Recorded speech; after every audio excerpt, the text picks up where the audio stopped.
cyangwa uzanyereka screenshot ugahamba urankoresha igitsindurane so ntabwo biriya bintu bishoboka aho ngaho uri kuviyemo urumva Kemini kugira ngo igihe ikibuga cyanyereye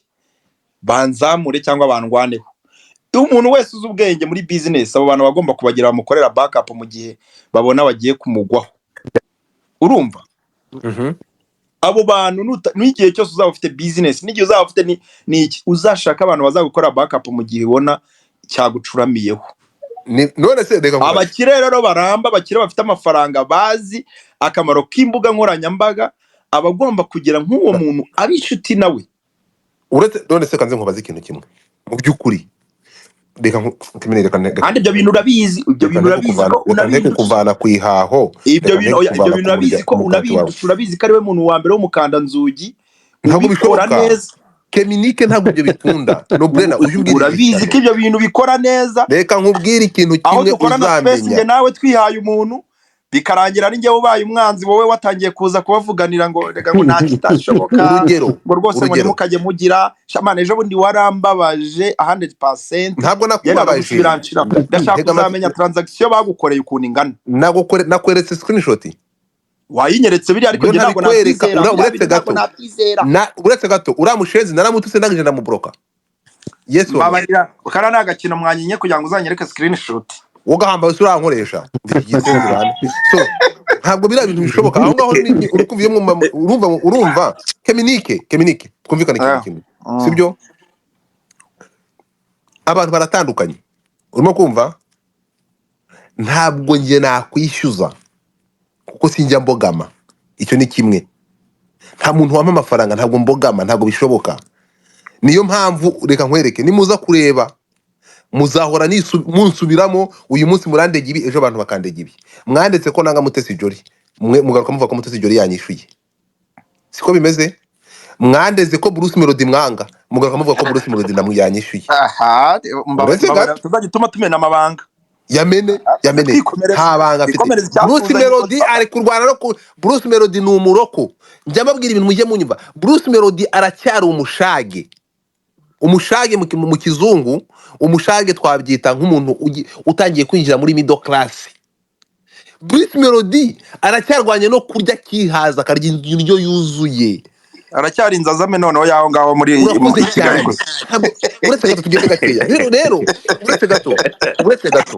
iyo ugiye ibyo bintu ubitinya kuri nkana ntega amatwi iyo uje no kuvuga ngo Bruce Melody yampa amafaranga Bruce Melody kugeza amasaha ashasha akirya amafaranga Bruce Melody ubu muri kode ongera akishyura ubukode ariko ibyo mubimenya mute mwa Bruce Melody afite amazi abiri muri Bruce Melody ntabwo ari mu ngenzi wawe kuri ibyo ngibyo ntago ari mu cyiciro cyanyerega reka manze nkakumenere ntabwo ushobora kumbwira ko Bruce Melody ubu ngubu muri 2024 nibwo yuriye indege y'amasaha 16. ese urabizi ko Edman bamushipinze uretse gato turabigarukaho nabyo tugende gakeya turabigarukaho no Brena mwansobanurira gute Bruce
Bruce Melody njyewe maze hafi imyaka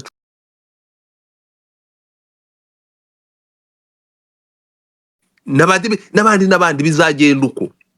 The Ben nakora ikosa ejo nahita mutwika bro namushumika aramutse akoze ibintu nanjye by'urugomo ndashaka kukwishyura ukajya iyo uvuga reality neza gutya iyo nanjye reality mubyakire gutya ngiye uretse gato kuzakwishyura ngiye kuzaguha $2,000 ntabwo uburyo bishoboka ayo n'amafaranga uprospectinga Keminike kuri ayo post iyo n'amafaranga ari yo adashobora yose. gutuma ngambanira umutimanama wanjye ibi bintu kugeza igihe muzabyemera ntabwo ibyo bintu tube muri sosiyete twubake kominote urukumva ikibi cyitwa ikibi icyiza cyitwa icyiza ariyo mpamvu mwavuze ngo Umbabarire, ngo reka ngakankama nkubwire. uretse gato ngohereza urugero kanguhereza urugero Umbabarire ibyo imodoka bintu ya byo kuvuga ngo Sharita nta muntu uretse gato wakwishyura, umbabarire ntukomeze kubivuga kuko ngewe ndabizi, ufite uzanyereke ndabizi, mbabarire ibyo bintu wikomeza kubivuga ndakubaza ufite ngo gihamya nta muntu wakwishyura. ntawanyishyura reka nkubwire ikintu Reka kimwe we. kaze nkubwire abantu banyishyuye Yewe ntacyo no kwereka message z'amahoro limit baba baguhaye. kandi uzajya nubikora Keminike Oya nubikora naba mbikorera iki serega umugati kari uwawe. Erega umugati wakira ko amahirwe n'uwabona umugati mwana. ariko uri muzima kanguhereza urugero narishyuye kangura abantu banyishyuye for your information nishyuwe na Pamako No kare abo ngabo ntago nshaka ibyo ni advert isanzwe. tega amatwi nishyuwe na Pamako nishyurwa na Marshall Area State nishyurwa nande uramutipe wundi ninde uyaryandi muri abandi nishyurwa na nani na Tukudashyamo n'abandi bigenga bijya kuvuga za nuza muri industry abo baranyishyuye abantu mwagiye mugirana amabifu bikarangira byagenze gute? Urugero mpereza urugero ntabwo nguhaye Bwiza we yarakwishyuye inde Bwiza we yarakwishyuye inde Bwiza aya nagamwishyuye nuko mwikundira se nuko babarira unyumvire vraiment oya Ben we nta makuru ufite Bwiza oya ntago yamwishyuye none se babarira unyumvire ibitekerezo nakubwira abantu bakwishyuye ndetse n'amafaranga bakwishyuye ndetse n'umunsi bakwishyuriyeho nguhaye uburenganzira bivuge ntabyo mvuze kubera ko n'umugati wawe urekiwere njye nguhaye uburenganzira ngira ubwite bivuge No, abantu bamenya hano uretse gato tanga fact ayo mafaranga wayakoreye mani no wayakoreye mwana ntabwo ari amafaranga y'ubuntu bro ntabwo ari amafaranga ndakubwiye ngo nguhaye uburenganzira vuga uwo muntu wanyishyuye okay reka nkubwire Godfa uje hobe Australia ukayivuga neza hano kuri space sibyo wabona abantu bayatatse ukayivuganira yarangiza umuntu yakwishyura njyewe ibyo bintu mfite uburenganzira bwo kukubureminga ko bakwishyuye kubera ko wavunikiye mwana ntacyo reka ze nkubwire rero reka ze ngusobanure ntagusubiza aho ngaho ibyo ngibyo kwa Godfather unyumve neza nani Keminike uvuze urwo rugero Bahati ntafite Ukweli Times tusikinya makuru genda urebe account yanjye ya TikTok nawe ugiye kumubwira ko n'amasezerano arimo rero tega amatwi Bahati namupromotinze afungura kila kinyamakuru aranyishyura Bahati amaze kuma amafaranga atari munsi $5,000 amasezerano yanjye yashyize nk'amezi angahe arangiye tubyumvikane neza ariko nkuko nzi ko ari umuntu ukora ibintu bizima nafashe initiative yanjye ndavuga ko uyu muntu we have to support mu by'ukuri ibintu akora n'umuntu ashobora kwandika yaraje akora ikinyamakuru kikaba kiri gukora neza gutya gikora inkuru zikaba update nzima nkuko muri kubireba bro nafashe account yanjye ifite hafi 50 ya TikTok ndagenda nyita Ukweli Times even yesterday nayikuremo live nyikoreramo live murayizi ndavuga we can support this person kuko arabideservinga uwo nguwo umuntu uri kubyumva arakuretse gato umuntu uri buze kubibona aravuga ngo Ukweli Times yishyuye nde Godfather ntabwo yanyishyuye Ukweli Times muze gusubira inyuma murebe ibikorwa uyu musore kuva batangiye kino makuru cyafungura mumbwire mu by'ukuri bari update barakora I have to support ntabwo gusupportinga ari ngo kugira ngo bagutambike nk'icyana cy'inyoni ntabwo banyishyuye Bahati naza akavuga ngo ibi bintu byo gufata initiative yo gufata ikinyamakuru nkakitirira account yanjye ya TikTok mu TikTok bitandukanye n'aha ngaha TikTok kugira ngo uhindure izina riveho ni iminsi 30 kugira ngo username iveho ariko ibyo bintu byigize ko mu business ntabwo twarabijyamo ni business zanyu kubikora gutya tugaruke gato izo ni business zanyu no muri kumwamamaza bahaye bamubwire no kuba barakwishyuye urugero nari mbahaye ariko muri uru rugero buriya mwe muzi buretse gato ntabwo abantu bose bamamaza nka Mukesha batware aya masaha murumva ko n'ubu nari ndi kubwira abantu ndi kubabwira ubwiza bwa n'ubu nari ndi kwamamaza Godfather uri ubaye kwamamaza ute urumva n'ubu utishyurwa? ngubu wagira ngo ntiturakuzi Godfather turakuyobewe. Godfather so muri Godfather aba batipe ubaye rero utishyurwa, ubaye yego utishyurwa haba hari n'ikibazo.